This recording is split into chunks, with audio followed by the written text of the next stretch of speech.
မင်္ဂလာရှိသောစောင်းညာကြံလေးပါအချစ်တို့ရေကျမကြီးအသိပညာဘုဒ္ဓတာများကိုတင်ဆက်ပေးနေကြ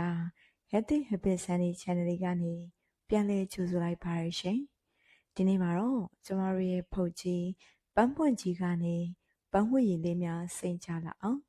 တမချိတ်လေးချင်းကန်ဆဲလဲလိုစိတ်ရှိလာအောင်ဘလို့အစပြောရမလဲဆိုတာကိုကျမကြီးအရာတယောက်စာပြပြပြတော့မှာဖြစ်လို့ဆန်နီရဲ့မျက်နှာလေးကိုကြည့်ရင်အဆုံးထိလိုက်ပါစီမျောနားထောင်ပေးကြပါအောင်နော်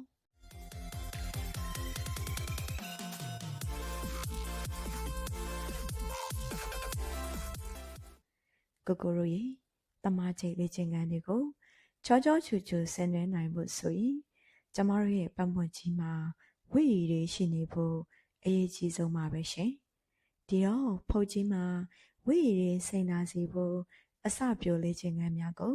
တဆင့်ချင်းပြပြပေးတော့မှာဖြစ်လို့သေချာနားထောင်ပေးပါနော်တဲ့အချက်လူသူမရှိတဲ့နေရာလေးဖြစ်ဖို့အရေးကြီးပါတယ်နော်ဒါမှသာမိမများရဲ့လေ့ကျင့်ခန်းလုပ်လို့စိတ်ကိုကလိကလိထွက်ပေါ်စေမှာပါနဲ့အချက်တကူရေးတန်ရှင်းမွေးချင်အောင်နေပါနော်ဆေးလိပ်အရဲ့မတောက်ထားခြင်းကကျမတို့ရဲ့တမချိတ်လေ့ကျင့်ခန်းလုပ်လို့စိတ်ကိုတိုးမြင့်စေပါရရှင်။၃အချက်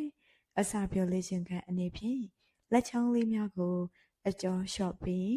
ဘလောက်တန်ဖိုးထားကြောင်းမခွဲနိုင်ကြောင်းလေ့ကျင့်ခန်းတွေအတူတူဆင်းရဲလိုကြောင်းပြောပါနော်။၄အချက်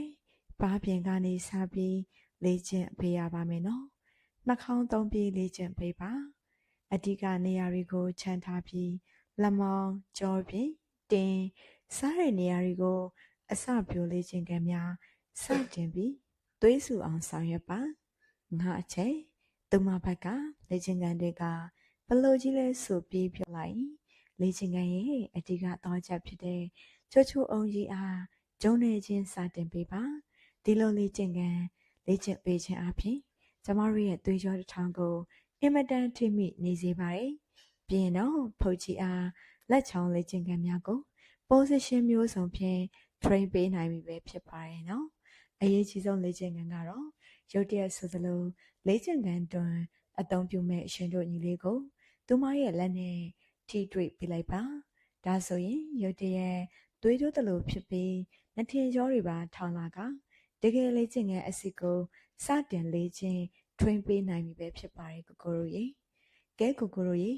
ဆယ်လီလေးဒီနေ့တင်ဆက်ပေးသွားတာကတော့ကျမရေးဘုဒ္ဓတခုများသာဖြစ်ပါတယ်နော်နှစ်ရက်ချလိုက်ပါလေ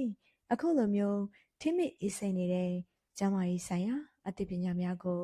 ဆက်လက်မြောက်ပေးတော့မှာဖြစ်လို့ channel လေးကို like and subscribe လုပ်ရင်းစောင့်မျှော်အားပေးနားဆင်ကြပါအောင်ရှင်အားလုံးကိုအရန်ချစ်ပါတယ်နော်တဒါ